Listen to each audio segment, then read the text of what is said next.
Welcome back. So in this second part, we'll just continue from where we have just ended the first video. So in terms of total body weight, ECF is responsible for 1/3 of total body water. Out of this total body water, two components are there, that is plasma and interstitial fluid.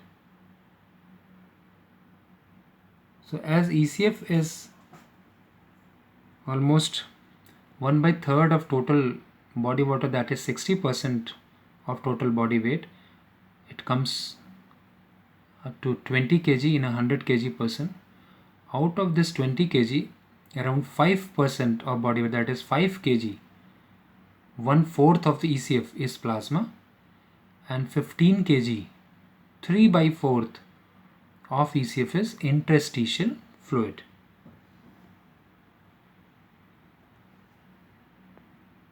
Like this.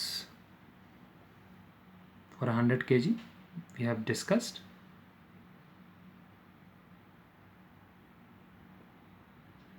Now ICF, as it is responsible for 2/3 of total body water, and 2/3 of 60% comes out to be 40% of total body weight, that is in 100 kg, 40 kg is constituted by intracellular fluid, the water present inside all the cells combining together. And this intracellular fluid, the largest proportion of this water is seen in skeletal muscles.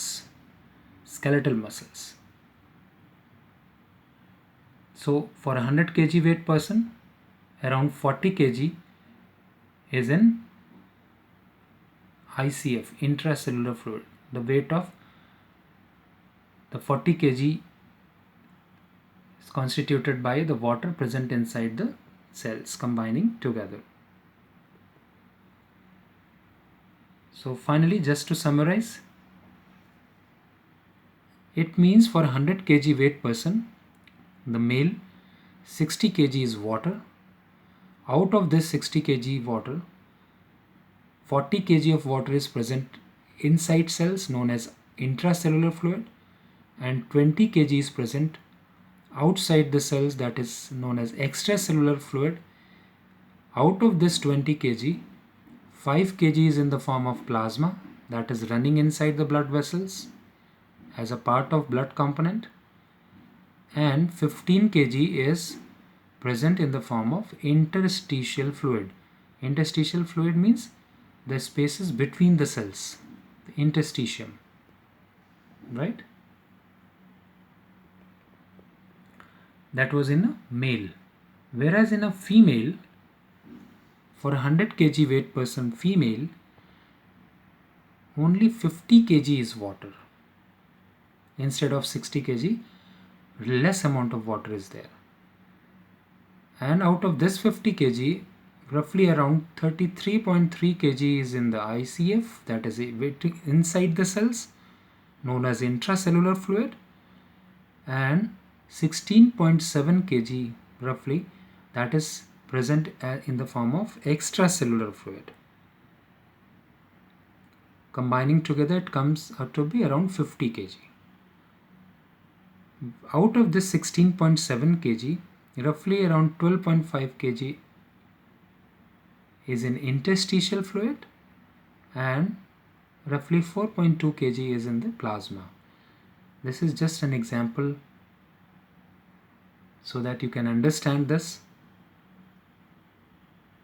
The total body water percentage is between 50% to 60%. Just take 50% for female and 60% for males out of total body weight. Although most of us don't fall in this 100 kg weight category, accordingly we can calculate our percentage of total body water. Fine. Now the next question is, how do we know?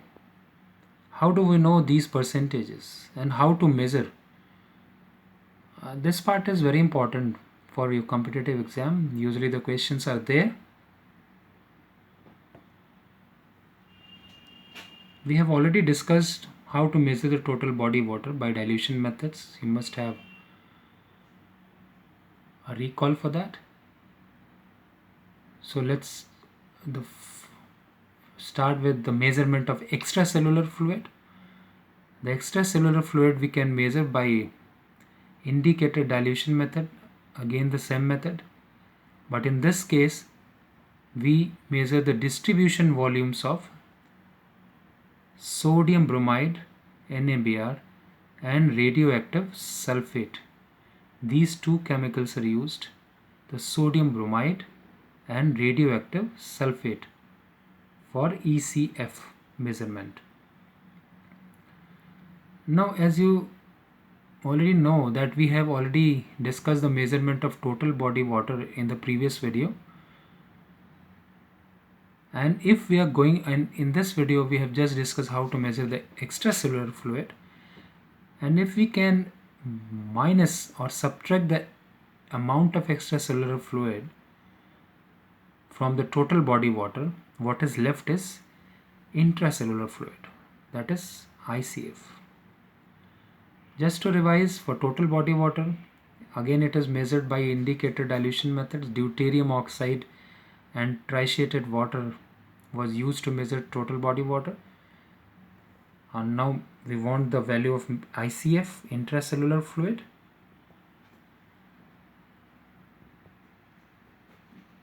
So the take home message is ICF is measured always indirectly by subtracting the extracellular fluid from total body water.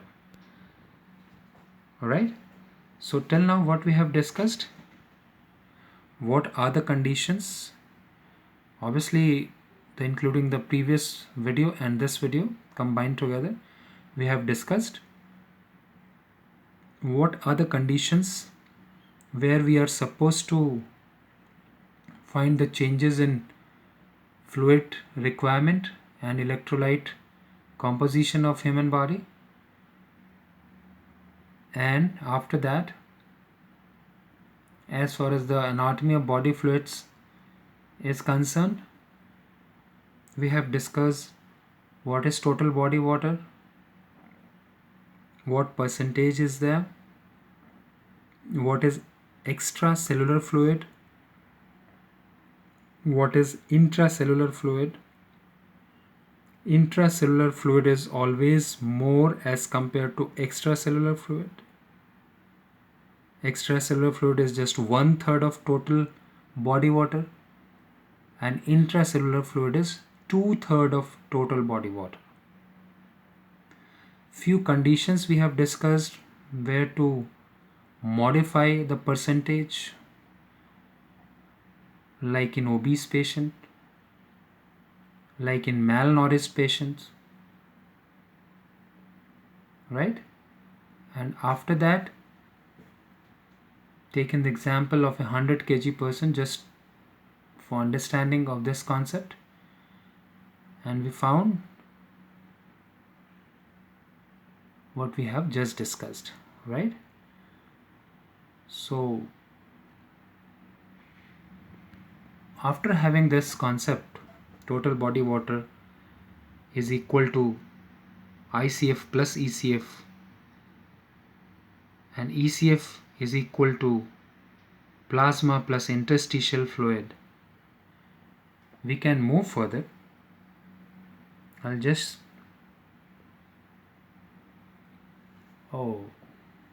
there's a thank you slide.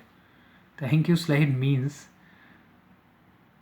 till now what we have discussed, you just need to revise it, and after that, in second video after this is the first video,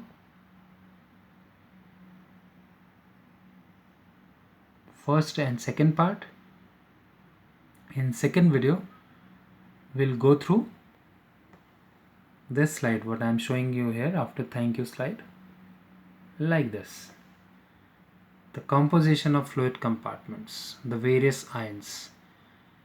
In the next video, we would like to go through this slide and further journey we'll cover. So good luck. I will advise all of you to just understand what we have just discussed. Very soon we will be discussing this slide and further slides that is available with me. Thank you all of you.